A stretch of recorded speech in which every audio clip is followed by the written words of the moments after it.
Guys, welcome back to the channel पर आपका एक बार फिर से स्वागत है।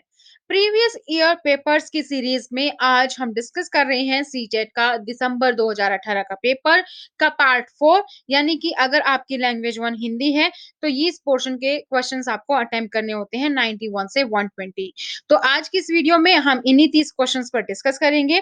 अगर आप लोग नए हैं तो चैनल को सब्सक्राइब करके बेल आइकन को प्रेस कर लीजिए। साथ में बेल आइकन को जब प्रेस करेंगे ऑल नोटिफिकेशन को ऑन करें ताकि सभी वीडियोस की आप अपडेट आपको टाइमली आपके मोबाइल पर मिल जाए। वीडियो को लाइक और शेयर जरूर कीजिएगा। इसी तरीके से प्रीवियस ईयर के पेपर्स में हम C TET, REET, S TET, MP TET, UP TET, super TET, D triple S B, KVS, NVS सभी एग्जाम्स के प्रीवियस ईयर के पेपर्स को क्वेश्चन को यहाँ पर हम डिस्कस करेंगे ताकि आपको आइडिया लग जाए और अपनी तैयारी कर पाए कि किस तरीके के क्वेश्चन इसमें आते हैं। तो सभी सेक्शन हम ऑलरेडी डिस्कस कर चुके हैं, बाकी सेक्शंस की भी वीडियो चैनल पर है। तो आज की इस सेक्शन में शुरू करते हैं पार्ट 4 लैंग्वेज 1 से। नीचे दी गई कविता की पंक्तियों को पढ़कर पूछे गए प्रश्न 91 से 96 के आपको सही उपयुक्त बताना है कि कौन सा सही है। पूर्व चलने के बटोही बाट की पहचान कर ले, है अनिश्चित किस जगह पर सरित गिरी गहर मिलेंगे, है अनिश्चित किस जगह पर बाग वन सुंदर मिलेंगे, किस जगह यात्रा खत्म हो जाएगी यह भी अनिश्चित है, अनिश्चित कब सुमन कब कंटकों के शर मिलेंगे, कौन सहसा छू जाएंगे मिलेंगे कौन सहसा, आ पड़े कुछ भी रुकेगा तू न ऐसी आन कर ले, पूर्व चलने के बटोही बाट की पहचान कर ले। बहुत ही अच्छे से ये पोएम आप सबको याद होगी, स्कूल टाइम पे पढ़ी है ये पोएम हमने। तो इस पोएम के अकॉर्डिंग ये आपको आंसर बताने हैं कौन सा करेक्ट है। कविता की पंक्तियों में यात्रा की किस विशेषता की ओर संकेत किया गया है? कठिनाइयों की ओर, सुखों की ओर, अनिश्चितता की ओर या साहस की ओर? तो हर जगह वर्ड जो आया है वो क्या है? अनिश्चित। तो अनिश्चितता की ओर, सी ऑप्शन आपका यहाँ पे करेक्ट है। थर्ड ऑप्शन आपका ये करेक्ट है। Next question 92। कविता में आए सुमन और कंटक किस भाव के प्रतीक है? सुमन और कंटक, फूल और कांटे, बाग और वन, सुख और दुख, प्रिय और अप्रिय। तो सुमन और कंटक मतलब इसका फूल और कांटे होते हैं। यहाँ पर पूछा गया भाव, तो उसमें कंफ्यूज होके ए ऑप्शन पर टिक मत कर देना। भाव पूछा गया है तो सुख और दुख के भाव हैं ये। थर्ड ऑप्शन आपका यहाँ पर करेक्ट हो जाएगा। नेक्स्ट क्वेश्चन, कविता की पंक्तियों में कवि व्यक्ति को किस बात की प्रेरणा दे रहा है? हर स्थिति में साहस दिखाने की, पर्वतों को देखकर न डरने की, गहरी नदियों से न डरने की या हर स्थिति में आगे बढ़ने की। किसकी बात की प्रेरणा दे रहा है वो आपको बताना है। तो हर स्थिति में आगे बढ़ने की प्रेरणा दे रहा है कि आपको हर स्थिति में आगे बढ़ना है, चाहे आगे गड्ढे मिले या बाग मिले या फूल मिले या कांटे मिले, आपको हर स्थिति में आगे बढ़ना है। तो 93 का 4 ऑप्शन करेक्ट है। इस जीवन यात्रा में कुछ भी निश्चित नहीं है, सब कुछ निश्चित है, सब और मुश्किलें हैं या सब और सुख है। तो इस जीवन की जो यात्रा है, इस जीवन की यात्रा में कुछ भी निश्चित नहीं है। हर जगह वर्ड क्या है? अनिश्चित। तो कुछ भी निश्चित नहीं है। 94 का ऑप्शन आपका एक ठीक रहेगा। नीचे दिए गए शब्दों में सरित, सरित का आपको समानार्थी बताना है, समानार्थी पर्यायवाची शब्द बताना है, कौन सा नहीं है बताना है। तटीनी, जयमाला, नद या प्रभाव? क्लियरली दिख रहा है कौन सा ऑप्शन? प्रवाह नहीं है इसका सही वक्त। सही जो है सरित मतलब नदी का, नद, तटीनी, जयमाला ये सब है। प्रवाह is not the correct answer. तो 95 का आपका 4 ऑप्शन करेक्ट हो जाता है।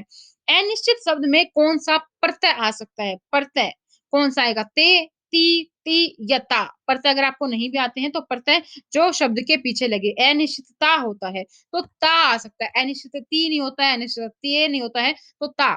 96 का आपका 4th ऑप्शन करेक्ट है। नेक्स्ट क्वेश्चन, नीचे दिए गए अनुच्छेद को पढ़कर पूछे गए प्रश्नों के सही सबसे उपयुक्त उत्तर वाले विकल्प को चुनिए।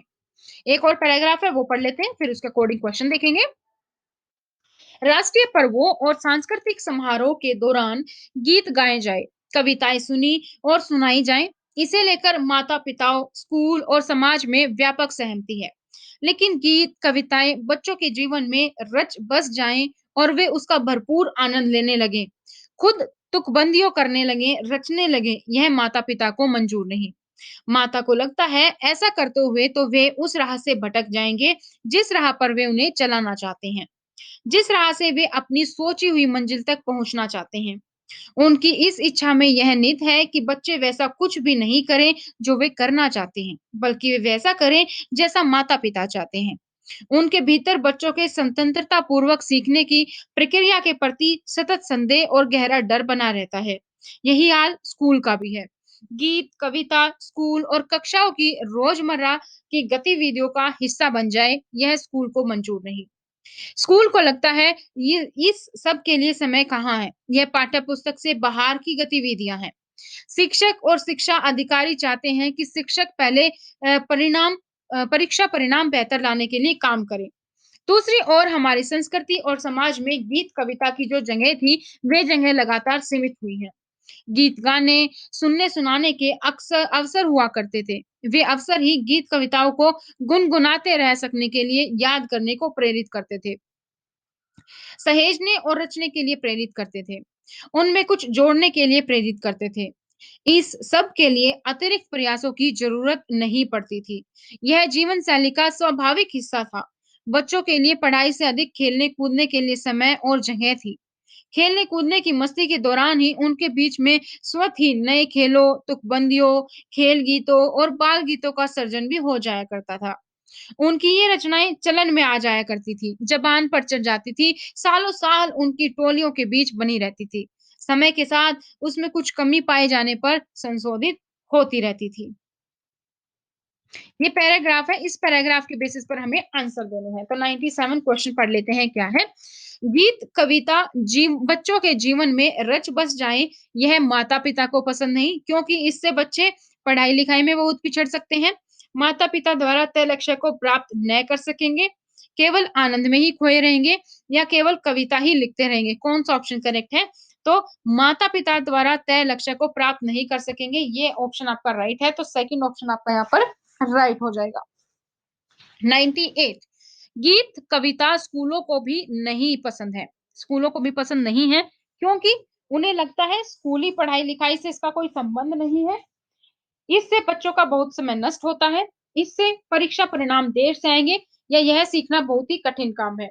तो करेक्ट आंसर क्या है? इससे लगता है कि स्कूली पढ़ाई-लिखाई से इसका कोई संबंध नहीं है, ये स्कूलों को लगता है। तो 98 का ऑप्शन ए यहाँ पर आपका करेक्ट आंसर है। नेक्स्ट गीत कविता के बारे में कौन-सा कथन सही नहीं है?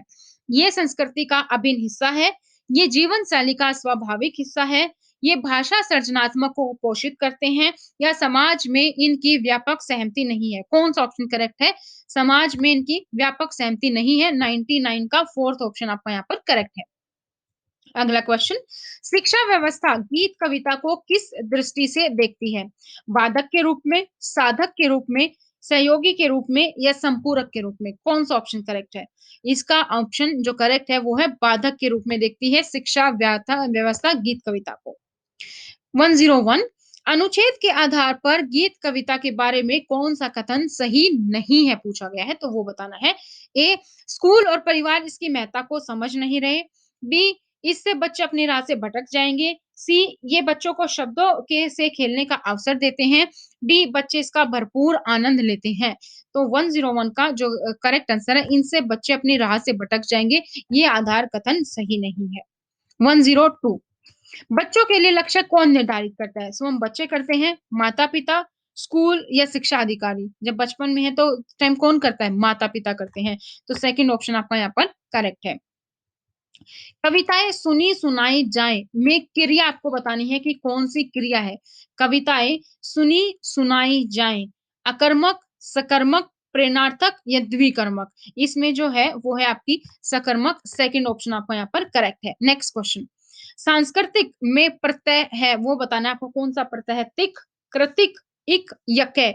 सांस्कृतिक में प्रत्यय है आपका इक, थर्ड ऑप्शन आपका यहाँ पर करेक्ट है। नेक्स्ट क्वेश्चन मंजूर का समानार्थी शब्द क्या है? मंजूर का समानार्थी शब्द पसंद, प्रस्ताव, स्वीकार या अच्छा? स्वीकार इज़ मंजूर का समानार्थी कर्ण मंजूर करना यानी कि किसी चीज़ को स्वीकार करना। नेक्स्ट क्वेश्चन 106 से 120 में अब आपको सही उत्तर चुनना है। प्राथमिक स्तर पर हिंदी भाषा सिखाने के लिए सबसे अधिक क्या ज़रूरी है?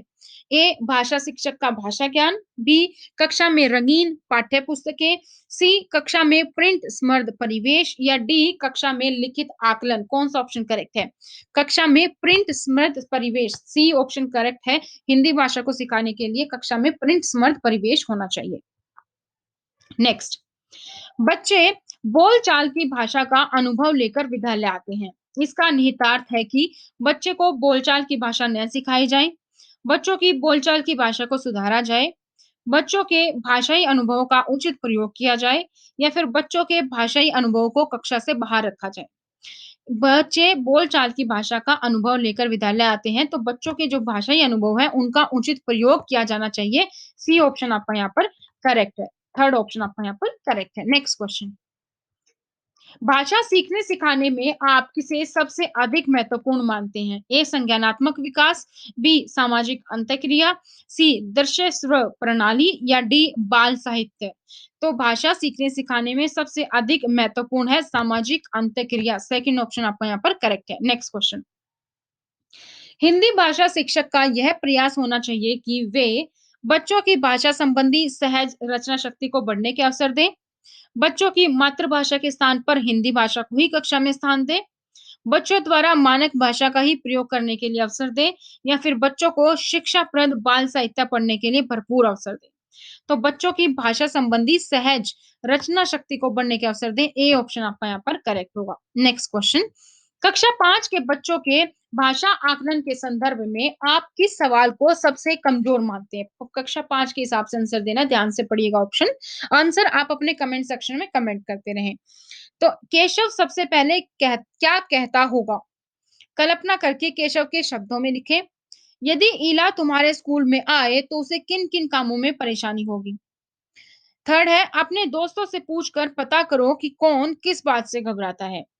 आगे है ईदगाह कहानी में हामिद के मेले से क्या खरीदा?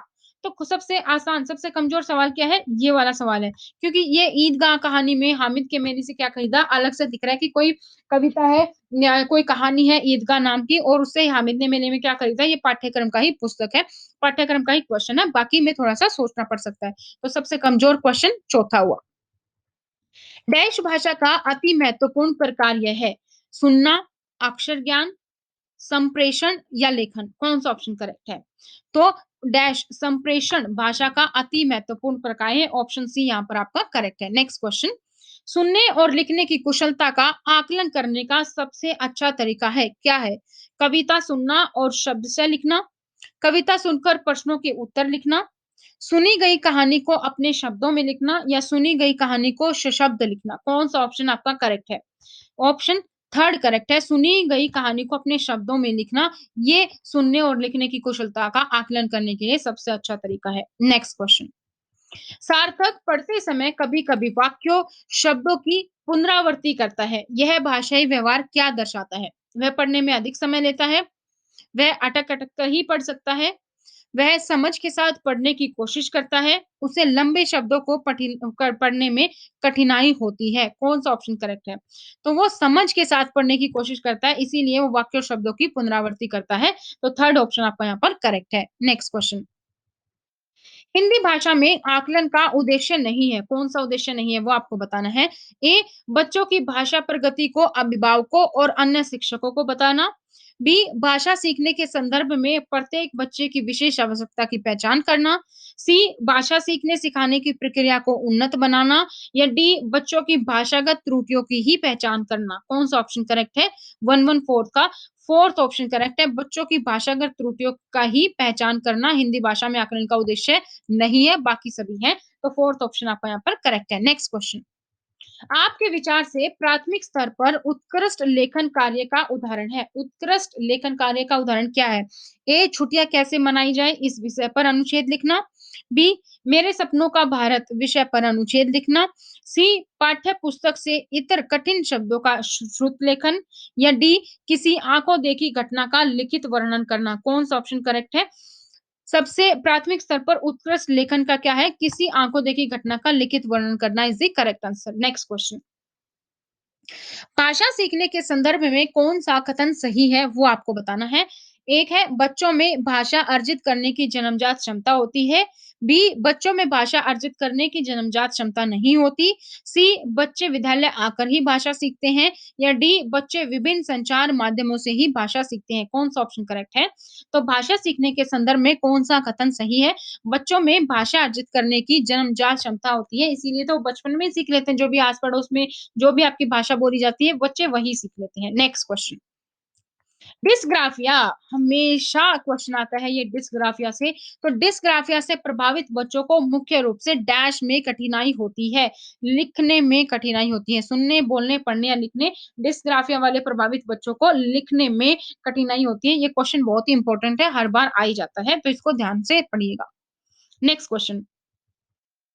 प्राथमिक स्तर की हिंदी भाषा की पाठ्य पुस्तक में आप किसे सर्वाधिक महत्वपूर्ण मानते हैं? बहुत प्रसिद्ध लेखकों की प्रसिद्ध रचनाएँ, नैतिक मूल्यों वाली कहानी कविताएँ, बहुतायत में दिए गए अभ्यास कार्य या हिंदी भाषा को विविध रूप देने वाली रचनाएँ, कौन-सा ऑप्शन करेक्ट हो सकता है? तो प्राथमिक स्तर की हिंदी भाषा की पाठ्य पुस्तक में सबसे सर्वाधिक है हिंदी भाषा को विविध रूप देने वाली रचनाएँ, 4th ऑप्शन आपका यहाँ पर करेक्ट है। Next question. बहुभाषिक कक्षा में बच्चों की भाषाएं संसाधन के रूप में कार्य कर सकती हैं, शिक्षक के लिए बेहद जटिल चुनौती है, आकलन की प्रक्रिया को बाधित करती है या भाषा सीखने की प्रक्रिया को बाधित करती है। तो राइट ऑप्शन है बहुभाषिक कक्षा में बच्चों की भाषाएं संसाधन के रूप में कार्य करती हैं। बहुत सारी भाषाएं बच्चे बोलेंगे तो संसाधन हो गया कि आपस में एक दूसरे की भाषा वो सीखेंगे भी। नेक्स्ट क्वेश्चन, लास्ट क्वेश्चन इस सेक्शन का। भाषा सीखने और भाषा अर्जित करने में अंतर का मुख्य आधार है। क्या आधार है?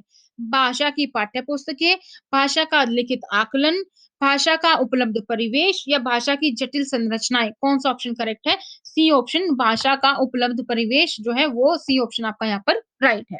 तो दोस्तों इसी के साथ हमने दिसंबर 2018 सीटेट का हिंदी का सेक्शन भी पूरा किया। ये ऑफिशियल आंसर की के अकॉर्डिंग ही है, तो सारे के सारे आंसर आपके ठीक हैं। किसी भी क्वेश्चन में कोई भी डाउट नहीं है।